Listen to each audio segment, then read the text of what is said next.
শিক্ষা শুধু বইয়ের মাঝে নয়, গড়ে তোলে মানুষ, গড়ে তোলে জাতি। ইটাহারের গর্ব ইটাহার আল আমিন মিশন। সেই মানবিক শিক্ষার পথেই দীর্ঘ এক যুগেরও বেশি সময় ধরে কাজ করে চলেছে নিষ্ঠা ও মমতায়।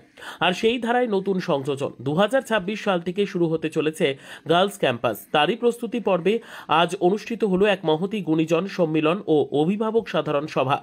সোমবার সকাল থেকে ইটাহারের গোটলু ইটাহার আল আমিন মিশন প্রাঙ্গণে উৎসবের আবহ। ছাত্রছাত্রী, অভিভাবক ও শিক্ষকদের মিলন মেলায় মিশন প্রাঙ্গণ ভরে ওঠে প্রাণ চাঞ্চল্যে। অনুষ্ঠানে মিশনের ছাত্রছাত্রীদের মনোমুগ্ধকর সাংস্কৃতিক পরিবেশনা মন কেড়েছে উপস্থিত সকলের।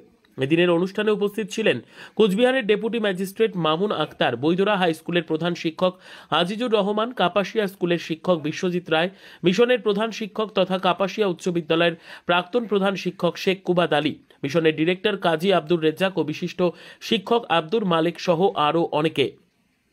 অতিথিরা শিক্ষার প্রসারে ইটাহার আল আমিন মিশনের ভূমিকার প্রশংসা করেন এবং ভবিষ্যতের গার্লস ক্যাম্পাস উদ্যোগকে এক গুরুত্বপূর্ণ পদক্ষেপ বলে অভিহিত করেন।